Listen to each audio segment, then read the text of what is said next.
Llegamos hoy al último tema de la serie que hemos hecho sobre orígenes. A través del libro de Génesis hemos visto el origen de la creación, el origen del pecado, el origen del hombre, el origen de los juicios, y hemos corrido muy por encima del libro, no hemos hecho un estudio de Génesis ni muchísimo menos, y llegamos hoy al último, que tiene que ver con el origen del pueblo hebreo. Y en este caso vamos a tomar parte, espigar un poco en la vida de José. Para eso leo en Génesis capítulo 39, versículos 1 al 3. Llevado pues José a Egipto, Potifar, eunuco de Faraón, capitán de la guardia, varón egipcio, lo compró de los ismaelitas que lo habían llevado allá. Mas Jehová estaba con José, y fue varón próspero, y estaba en la casa de su amo, el egipcio. Y vio su amo que Jehová estaba con él, y que todo lo que él hacía, Jehová lo hacía prosperar en su mano. La biografía de José es muy extensa. Abarca desde el capítulo 37 hasta el final del libro. Tratando de buscar un ejemplo estimulante para el creyente en el momento actual y como cierre de esta serie sobre los orígenes, José se presenta como ejemplo de una vida de compromiso con el testimonio. Es un joven en tierra extraña que mantiene a costa de riesgo personal el elevado concepto moral frente a un mundo altamente inmoral. La honestidad de José es evidente en su biografía y sin duda es un verdadero desafío al creyente en el momento actual. La demanda de santidad es uno de los mandamientos más notorios del Nuevo Testamento. No obstante, la vida de santidad exige pagar un precio que en ocasiones será alto. De José se aprende la manera en que un creyente debe ser comprometido con el testimonio ante su propia generación. Notemos los primeros años de su vida. Era hijo de la segunda esposa de Jacob. Por mucho tiempo había sido estéril esa mujer, viviendo en aflicción por ello. Capítulo 30 del libro de Génesis, versículo 1. Pero Dios bendijo a Raquel, dándole un hijo primogénito que le llamó José. Este era el 11º hijo de Jacob. De la misma madre nacería el último hermano que le llamaron Benjamín. Génesis 35:8. José era el hijo favorito de Jacob. Leo en la palabra, y amaba a Israel a José más que a todos sus hijos, porque lo había tenido en su vejez. Capítulo 37 y versículo 3. Lo distinguía de sus hermanos hasta en el vestido. Le hacía una túnica, dice alguna versión de colores. En el original se lee una túnica larga, que era un distintivo de dignidad y de autoridad. La consecuencia no pudo ser otra que el disgusto con sus hermanos. Cuando un padre hace diferencias, los hijos se dan cuenta pronto y con frecuencia es causa de altercados entre ellos. Una segunda razón de la preferencia de Jacob por José es que le informaba del mal comportamiento de sus hermanos. Capítulo 37, versículo 2. Se ha discutido mucho sobre qué tipo de mala fama sería la que tenían los hermanos de José. Algunos opinan que había disputas entre ellos, otros hablan de negligencia y descuido en el trabajo. Hay quienes opinan, incluso eruditos judíos, que se trataba de pecados inmorales que practicaban. Es de notar que José se mantenía al margen de tales asuntos sin imitar el mal ejemplo de sus hermanos. Los sueños de José están relatados en el capítulo 37, versículos 5 al 10. El primero de ellos se conoce como el de las gavillas. Las gavillas de los hermanos se inclinaban ante la suya. No cabe duda que el sueño tuvo cumplimiento en Egipto, cuando los hermanos se inclinaron literalmente ante él, quien era el gobernador supremo puesto por Faraón en el tiempo del hambre. En el segundo sueño, vio como el sol, la luna y 11 estrellas se inclinaban a él. Incluso su padre le cuestionó ese sueño, porque entendía que se trataba de que toda la familia aceptara el liderazgo de José. Es cierto que su madre ya había muerto, pero el sueño tenía que ver con la dependencia total de la familia que se iba a cumplir años más tarde en Egipto. José actuó como profeta mucho más que como soñador. Al referir los sueños, levantó la ira de sus hermanos, pero su padre tomó los sueños de José como un mensaje profético sobre el que debía meditar. Sus hermanos le tenían envidia, pero su padre meditaba en esto, dice en 37:11. El siguiente paso histórico fue la venta de José como esclavo a los madianitas. José era un hijo obediente. Aunque él era el favorito, obedecía a su padre, que le envió a ver cómo estaban sus hermanos. Era también un hombre amable, incluso con quienes le aborrecían.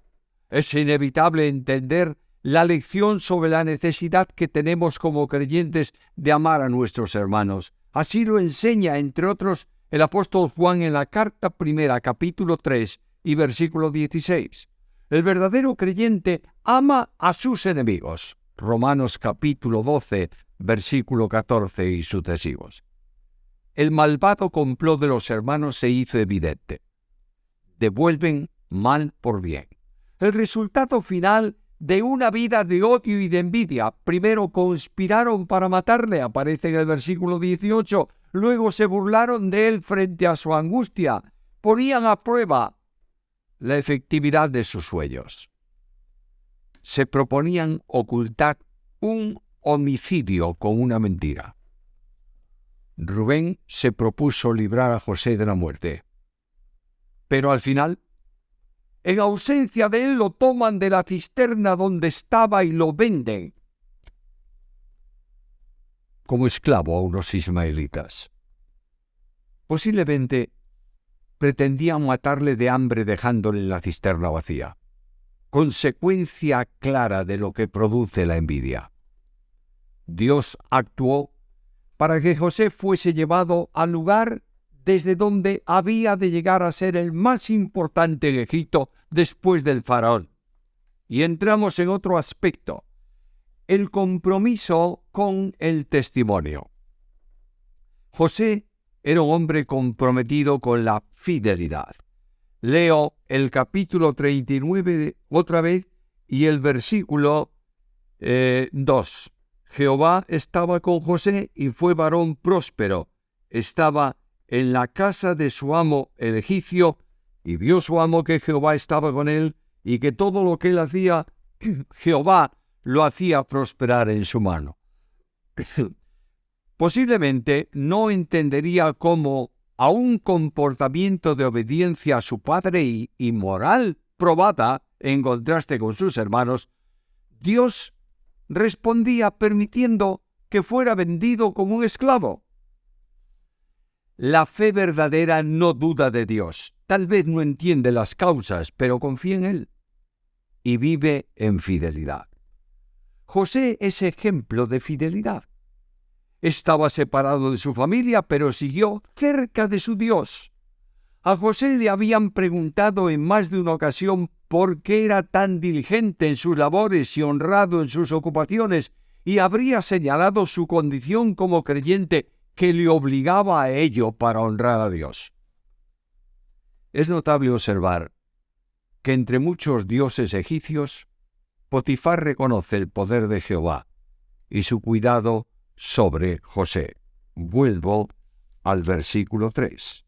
Vio su amo que Jehová estaba con él y que todo lo que él hacía, Jehová lo hacía prosperar en su mano. José servía con lealtad. La vida de testimonio en el trabajo es esencial para revelar a nuestro Dios. En el trabajo el creyente no está sirviendo a la empresa, sino al Señor. Efesios capítulo 6, versículos 5 al 8. La primera condición en el trabajo es respeto reverente por los superiores. Ahí está en esa carta a los Efesios, en el capítulo que cité y en el versículo 5. La segunda condición es sencillez de corazón, que tiene que ver con nobleza, desinterés, honestidad. La tercera condición es rendimiento, no solo en presencia de los que pueden vigilar, sino porque el creyente está continuamente en la presencia del Señor. La cuarta condición es buena voluntad. Esto se refiere a un deseo personal de laboriosidad, teniendo en cuenta que el trabajo es una bendición de Dios y un mandamiento para el creyente. Pablo dice que el que no trabaje, que tampoco coma. La quinta condición es el desinterés, sabiendo que el creyente espera una recompensa de parte del Señor y no de los hombres. José negociaba con la honestidad. La prueba de que actuaba así está en que Dios bendecía sus acciones. El creyente, en sus negocios, ha de portarse de tal modo que lleve gloria al Señor y que sea de buen testimonio. Cuando un creyente engaña y actúa como un impío en sus relaciones comerciales, su testimonio es un contratestimonio para el Evangelio. El que defrauda como medio de enriquecimiento ha de ser considerado como un ladrón y puesto en la disciplina como tal en la congregación en donde esté con sus hermanos. José, en su fidelidad, es un ejemplo de cómo se puede resistir la tentación. Lo tenemos en el capítulo 39 y en los versículos 7 al 12. El instrumento de la tentación, el versículo 7, en donde se lee que la mujer de Potifar era la que estaba prendada pecaminosamente de la persona de José. Versículo 7. Aconteció después de esto que la mujer de su amo puso sus ojos en José y dijo: duerme conmigo. Es una mujer envilecida. Su pecado comenzó por la vista, puso sus ojos en José. El pasaje destaca el atrevimiento y la desvergüenza de la mujer de Potifar. Nótese ahí la urgencia y la persistencia de la tentación. Hablaba a José cada día. La tentación de José fue intensa. La tentadora era su dueña, a quien tenía obligación de servir en todo. La mujer podía haberlo encumbrado si atendía a sus demandas, pero corría el peligro de convertirla en su enemigo si la despreciaba, con lo que ello suponía de peligro para un esclavo. Las razones por las que permaneció fiel están claramente expresadas en los versículos 8 y 9. Él no quiso. Y la mujer de su amo le dijo: he aquí que mi señor no se ocupa de nada. De todo cuanto hay en casa lo ha puesto en mi mano todo lo que tiene. ¿No hay otro mayor que yo en esta casa? Y ninguna cosa me ha reservado sino a ti, por cuanto tú eres su mujer. ¿Cómo pues haría yo este grande mal y pecaría contra Dios? Las razones de su negativa son: primero, su propia persona, yo. Era un creyente. Otros podrían tomarse esa libertad, pero el creyente en Dios no la toma. Segundo, porque era esa acción una gran maldad. Algunos podrían pensar que era un asunto de poca importancia. Otros estarían dispuestos a disculpar esa acción como un pecado de juventud. José tenía claro que todo pecado es un gran mal, que es necesario denunciar el pecado como lo que es realmente. En tercer lugar, porque quien sería deshonrado con esa acción era Dios mismo, porque todo pecado era cometido contra él. Sin duda, el afectado humano hubiera sido el esposo de aquella mujer que vería quebrantada la confianza puesta en el joven. Pero todo pecado es cometido contra Dios porque quebranta sus normas de justicia y de equidad. Avanzo un punto más. La bendición de Dios sobre el compromiso de fidelidad. Dios extendiendo su gracia. Mira el versículo 22 de ese capítulo 39. El jefe de la cárcel entregó en mano de José el cuidado de todos los presos que había en aquella prisión. Todo lo que se hacía allí, él lo hacía. Podía estar en la cárcel, con los presos del rey, pero nadie podía impedir la bendición de Dios. Dios extendió a José su misericordia porque estaba con él. Dios solo está en la compañía de los santos. El creyente que tiene la amplia compañía y presencia de Dios en su vida debe apartarse del pecado. A los tales Dios no desampara ni deja, como está escrito. Sea vuestra manera de vivir sin avaricia, contentos con lo que tenéis ahora, porque Él dijo, de ningún modo te desampararé ni te dejaré, de manera que podemos decir confiadamente, el Señor es mi ayudador, no temeré lo que me pueda hacer el hombre. Hebreos capítulo 13, versículos 5 y 6. José estaba entrenándose para el servicio futuro. Dios lo hacía. Comienza siendo mayordomo en la casa de Potifar. Pasa luego a ser superintendente de la prisión, preparándose ya en su experiencia sobre la administración de bienes públicos y de la justicia. La actuación de la providencia se manifiesta luego en los sueños de aquellos dos hombres, el copero y el panadero de Faraón, que compartieron cárcel con Josué. Necesitaban saber lo que significaba cada uno de aquellos sueños. José afirma que la interpretación no está en él, sino en la mano de Dios. Él no se atribuye a sí mismo lo que no le corresponde, por tanto, está en el camino de la humildad. José tendrá en el copero un instrumento en la mano de Dios dentro del palacio de Faraón, honrando a Dios ante Faraón. Cuando Faraón tiene aquel sueño, el problema del sueño de las 7 vacas flacas que devoraban a las gruesas y de las espigas llenas y hermosas que eran devoradas por las menudas. José presenta ante Faraón a Dios como el soberano, de quien él era solo un instrumento. Esto recuerda el concepto que Pablo tenía sobre su ministerio. Mas no yo, sino la gracia de Dios conmigo. Primera a Corintios 15:10. Dios es honrado, y él honra a José delante de Faraón. El Señor recompensa la vida de testimonio de los suyos. El esclavo llega a ser administrador general de todo el reino. El testimonio posterior de José lleva a Faraón a establecerlo en el canal para la administración en los tiempos de hambre, delegando todo en él. Debo avanzar todavía un poco más y concluir con una sencilla aplicación personal. El compromiso con el testimonio comienza en el hogar. Hacer distinciones entre hijos es hacer acepción de personas, y eso es pecado delante de Dios. Santiago capítulo 2, versículo 1. El texto griego dice literalmente, no uséis de favoritismo. El pecado de favoritismo o de acepción de personas está claramente señalado en la Escritura como aquello que se opone directamente al carácter de Dios.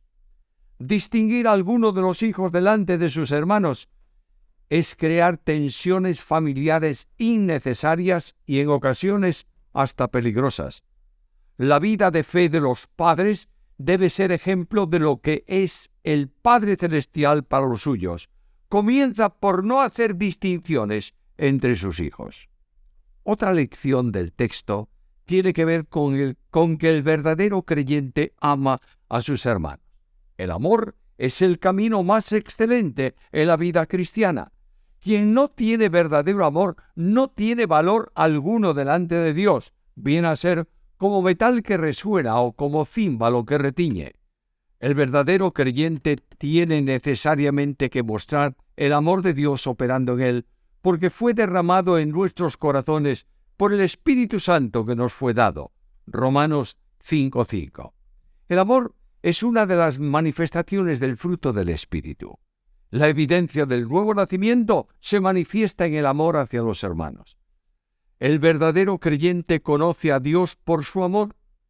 Dios conoce al verdadero creyente por su amor hacia los que son amados por Él. El verdadero creyente ama también a sus enemigos. Otra lección más es que la vida de testimonio del creyente permite a los hombres conocer a Dios. El testimonio ha de manifestarse en todas las esferas de la vida cristiana. Una lección más, el pecado de ser marginado de la vida del creyente. El pecado, quiero decir, ha de ser marginado de la vida del creyente. La razón de la santidad es que somos sacerdotes del Dios Altísimo. El compromiso con el testimonio separa al creyente del pecado en razón de que a quien ofende con sus acciones es a Dios mismo. Todo pecado es un gran mal. También aprendo que las bendiciones del Señor solo pueden esperarse en la senda del testimonio y se alcanzan en comunión directa con Él. Muchas otras lecciones podríamos sacar de este pasaje y de esta historia interesantísima que hemos leído. Yo pido al Señor que estas reflexiones que hemos hecho a lo largo de estas semanas anteriores sobre los orígenes en el libro de Génesis sea primeramente una revelación admirable de quién es Dios para que lo amemos y lo sirvamos. En segundo lugar, un estímulo personal para la vida de cada uno de nosotros en la senda de la fidelidad, de la lealtad y de la obediencia. Que Dios añada su bendición.